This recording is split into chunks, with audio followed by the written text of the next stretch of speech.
প্রিয় ছাত্রছাত্রীরা, আজকে আমি তোমাদেরকে এই ভিডিওর মাধ্যমে ক্লাস 9 ভূগোলের যে সমস্ত প্রশ্নগুলো দেওয়া হয়েছে রায়মার্টিন প্রশ্ন বিচিত্রা, সেখানে তৃতীয় পর্যায়ের মূল্যায়ন 2024 সালের, সেখানে পেজ নম্বর 499, সেখানে 9 নম্বর স্কুলে যে সমস্ত প্রশ্নগুলো দেওয়া আছে সমস্ত প্রশ্ন উত্তর আমরা আলোচনা করবো আজকে এই ভিডিওর মাধ্যমে। ভিডিওটা শুরু থেকে শেষ অবধি অবশ্যই তোমরা দেখবে এবং এর আগের যে স্কুলগুলো ছিল 1 থেকে 8 অবধি, সেই 8টা স্কুলের সমস্ত প্রশ্ন উত্তর আমরা অলরেডি আলোচনা করে দিয়েছি। আমাদের যে প্লেলিস্ট আছে ক্লাস 9 2024 সালের যে থার্ড সামেটিভের জন্য, সেখান থেকে তোমরা দেখে নিতে পারবে ভূগোলের যে সমস্ত প্রশ্ন উত্তরগুলো আলোচনা করে দেওয়া হয়েছে 1 থেকে 8 অবধি স্কুলের। তো এগুলো দেখবে এবং আজকে যে 9 নম্বর স্কুল সেটা আলোচনা করা হবে। সেখানে দেখো যে সমস্ত এমসিকিউ টাইপ প্রশ্নগুলো দেওয়া আছে প্রথমে, সেগুলো তোমরা এখান থেকে দেখে নাও। 9 নম্বর স্কুলে 14টা এমসিকিউ টাইপ প্রশ্ন দেওয়া আছে বিভাগ কয়ের মধ্যে। এখানে টোটাল 14টা এমসিকিউ টাইপ প্রশ্ন দেওয়া হয়েছে। দেখো একে থেকে প্রশ্ন বলা হয় সঠিক উত্তরটি নির্বাচন করে লেখো। তো 14টা এমসিকিউ টাইপ প্রশ্ন দেওয়া আছে। প্রথম প্রশ্ন, নীল গ্রহ বলা হয় সেটা পৃথিবীকে।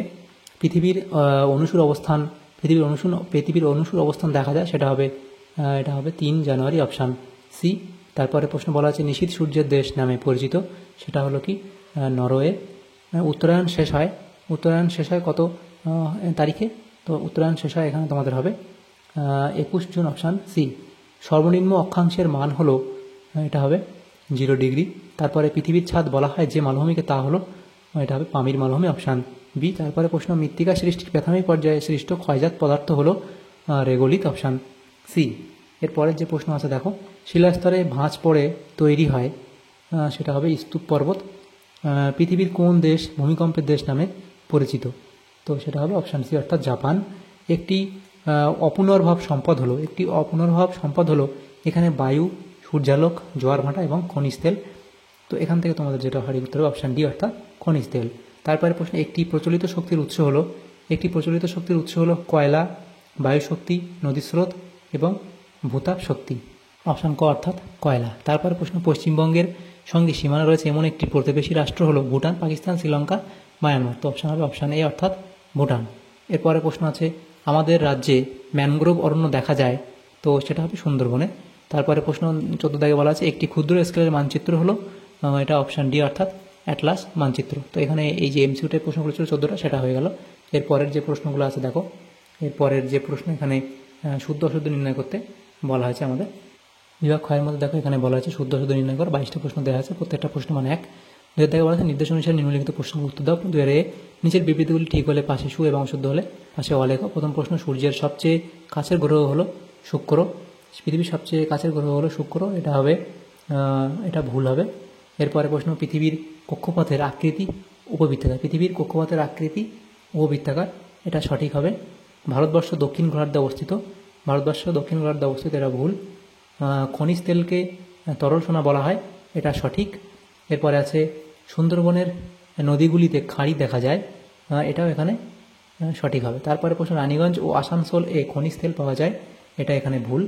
তারপরে প্রশ্ন বলা আছে পশ্চিমবঙ্গের নবমতম জেলা হলো কালিম্পং, পশ্চিমবঙ্গের নবতম জেলা হলো কালিম্পং, তো এটা এখানে ভুল হবে। এরপরের যে প্রশ্নগুলো আছে দেখো, বি, উপযুক্ত শব্দ বসিয়ে শূন্যস্থান পূরণ করো। এখানে শূন্যস্থান পূরণ করতে দেওয়া হয়েছে। এখানেও 6টা প্রশ্ন দেওয়া হয়েছে, শূন্যস্থানের মধ্যে 6টা প্রশ্ন দেওয়া হয়েছে।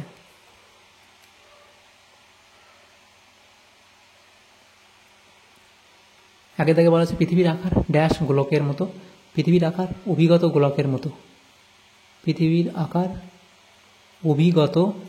মতো। ড্যাশ অঞ্চলে ঋতু পরিবর্তন হয় না, এটা হবে নিরক্ষীয় অঞ্চলে ঋতু পরিবর্তন হয় না। আবহাওয়া বিকার হলো একটি ড্যাশ প্রক্রিয়া, প্রাকৃতিক প্রক্রিয়া। পৃথিবীর সকল শক্তির উৎস হলো সূর্য, ড্যাশকে ভারতের রুট বলা হয়, এটা হবে দুর্গাপুরকে ভারতের রুট বলা হয়।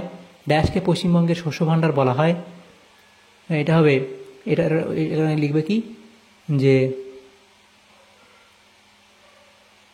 গাঙ্গেয় সমভূমিকে পশ্চিমবঙ্গের শস্য ভাণ্ডার বলা হয়।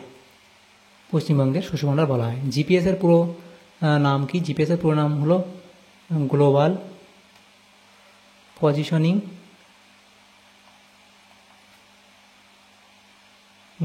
Positioning system. Global positioning system. তো এখানে শূন্যস্থান পূরণগুলো হয়ে গেল। এরপরে দেখো সি এর দাগে বলা আছে একটি বা দুটি শব্দ উত্তর দাও।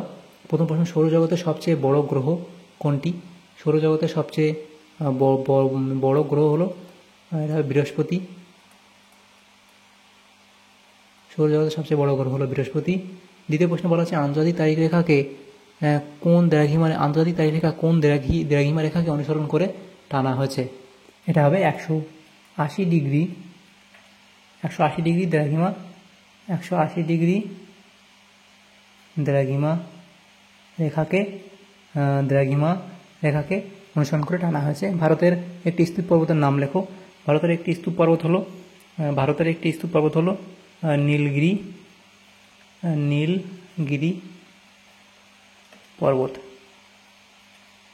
এরপরে প্রশ্ন আছে পেন্সিলের শীষ তৈরি করা হয় কি থেকে? এটা হবে গ্রাফাইট থেকে। পেন্সিলের শীষ তৈরি করা হয় গ্রাফাইট থেকে। টাইফুন ঘূর্ণিঝড় কোথায় দেখা যায়? টাইফুন ঘূর্ণিঝড় প্রশান্ত মহাসাগরের পশ্চিমাংশে, বিশেষ করে ফিলিপাইন, জাপান এবং তাইওয়ানের কাছে দেখা যায়। পরের প্রশ্ন, ডুয়ার্স শব্দের অর্থ কী? ডুয়ার্স শব্দের অর্থ হলো দরজা। এটি ভৌগোলিক দৃষ্টিকোণ থেকে নিচু জমি বা সমতল ভূমিকে বোঝায়। রৈখিক স্কেলের কয়টি অংশ? রৈখিক স্কেলের অংশের সংখ্যা নির্দিষ্ট নয়, এটি স্কেলের আকার এবং ব্যবহারের উপর নির্ভর করে। সাধারণত একটি রৈখিক স্কেলে অনেকগুলি ছোট ছোট অংশ থাকে যা দূরত্ব মাপার কাজে ব্যবহার করা হয়। তো অনেক সময় এখানে 100টা অংশ বা ভাগে এটাকে বিভক্ত করা হয়। এরপরে প্রশ্ন বলা হয়েছে দেখো বাম দিকের সঙ্গে ডান দিক মেলাও। এটা 1 নম্বর বলা হয়েছে আকরিক। এটা হলো আকরিক লোহা খনি। এটা হবে বাদাম পাহাড়। তারপর মানচিত্র এখানে কি হবে? স্কেল। তারপর আছে সল্ট লেক, সেটা হবে তথ্য প্রযুক্তি কেন্দ্র। তারপর ব্ল্যাকফুট রক, সেটা হলো আর্সেনিক। এভাবে তোমরা ডান দিক বাম দিক মিলিয়ে নেবে। এরপরে দেখো বিভাগ গয়ের মধ্যে যে সমস্ত প্রশ্ন আছে 6টা প্রশ্ন উত্তর করতে হবে, 2 নম্বর করে দেওয়া হয়েছে। তো প্রথম দেখো 2 এর দাগে যে 3 দাগে বলা আছে নিম্নলিখিত প্রশ্নগুলো সংক্ষিপ্ত উত্তর দাও। সৌরদিন কাকে বলে? এবং এই যে প্রশ্নগুলো আছে অথবা এই সমস্ত প্রশ্ন উত্তর আমরা আলোচনা করবো পরের পেজে। তো সেখানে দেখো যে সমস্ত প্রশ্নগুলো আছে বিভাগ গয়ের মধ্যে, সৌরদিন কাকে বলে? তো সৌরদিন কাকে বলে তোমরা এত অবধি লিখবে। তারপরে প্রশ্ন অথবা দিয়েছিল ছায়াবৃত্ত বলতে কী বোঝো? ছায়াবৃত্ত বলতে এত অবধি লিখে দেবে। নেক্সট প্রশ্ন ছিল স্থানীয় সময় কাকে বলে? স্থানীয় সময় কাকে বলে লিখবে। এবং গ্রস্ত উত্তর কাকে বলে দেওয়া আছে লিখে নেবে। আবহবিকার কাকে বলে? আবহবিকার হলো প্রাকৃতিক প্রক্রিয়া যার মাধ্যমে পৃথিবীর ভূত্বকের উপরিভাগের শিলা ও খনিজ পদার্থসমূহ ভেঙে ক্ষুদ্রতর অংশে পরিণত হয়। এটি মূলত বায়ু, জল, তাপমাত্রার পরিবর্তন এবং জীবজগতের ক্রিয়ার প্রভাবের কারণে ঘটে। ভূমিকম্পের দুটি ফলাফল ভূতাত্ত্বিক পরিবর্তন এবং অবকাঠামোগত ক্ষতি, এগুলো ভূমিকম্পের ফলে হয়। এবং এরপরে ছিল অথবা দিয়ে প্রশ্ন ছিল খরার দুটি ফলাফল বলে লিখবে শস্য উৎপাদনের ক্ষতি এবং জল সংকট।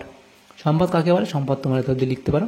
অথবা দিয়ে প্রশ্ন ছিল সৌরশক্তি দুটি ব্যবহার লিখবে বিদ্যুৎ উৎপাদন এবং জল গরম করার কাজে লাগে। এবং শ্বাসমূল কাকে বলে? শ্বাসমূল তোমরা লিখবে। এবং অথবা দিয়ে প্রশ্ন ছিল স্কেল কাকে বলে? তা এত অবধি লিখে দেবে। তারপরে দেখো বিভাগ ঘয়ের মধ্যে যে সমস্ত প্রশ্নগুলো ছিল এখানে 3টে প্রশ্ন উত্তর করতে হবে। টোটাল এখানে নম্বর দেওয়া আছে কত? 3টে প্রশ্নে টোটাল এখানে আমাদের যেটা নম্বর বিভাজন করা হয়েছে সেটা হলো যে 12 নম্বর এখানে দেওয়া হয়েছে 4 নম্বর করে।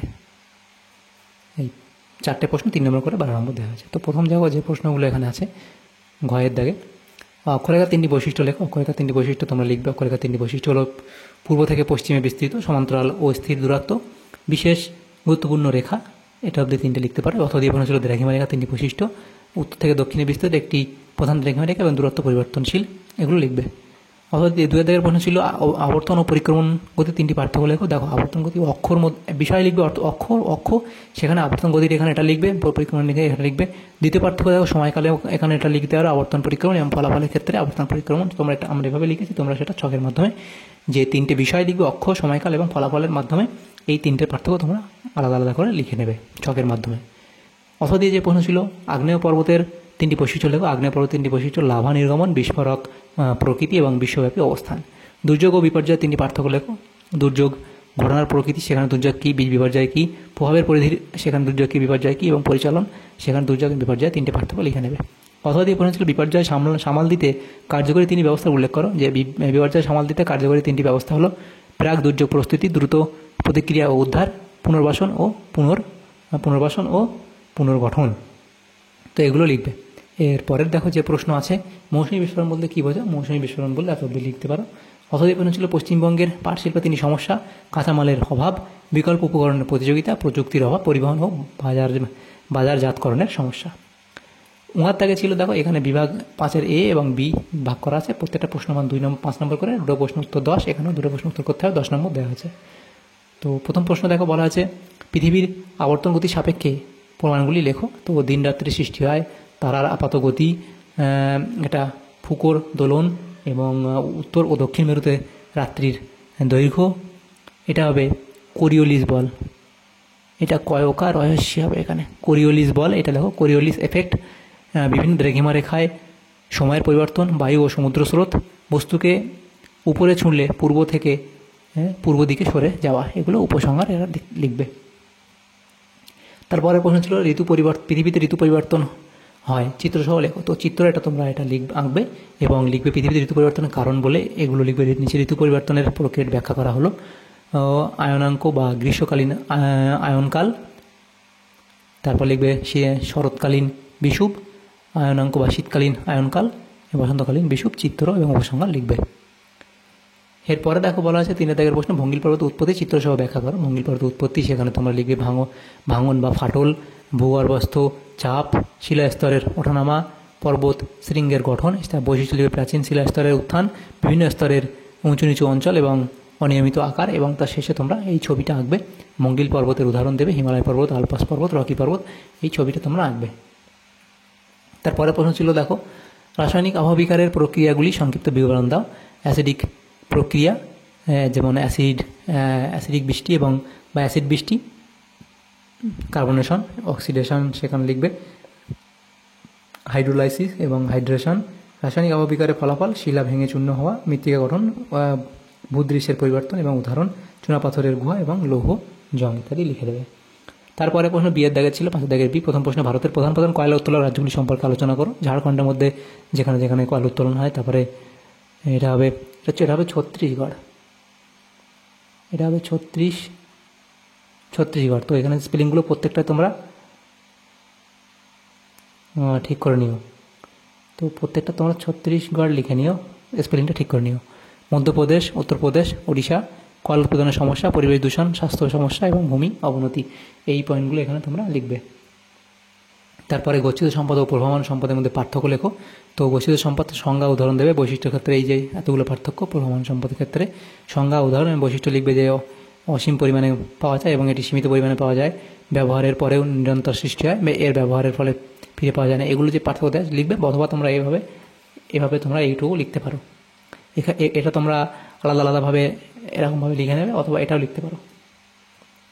তারপরে প্রশ্ন ছিল 3 দাগে পশ্চিমবঙ্গের পার্বত্য অঞ্চলে চাষের উন্নতির কারণগুলি লেখো। ভৌগোলিক ও জলবায়ুগত কারণ, উচ্চতা, বৃষ্টিপাত, মাটি, ঐতিহাসিক ও সাংস্কৃতিক কারণ, ব্রিটিশ শাসন, স্থানীয় জনগণের অংশগ্রহণ এবং চা সংস্কৃতি।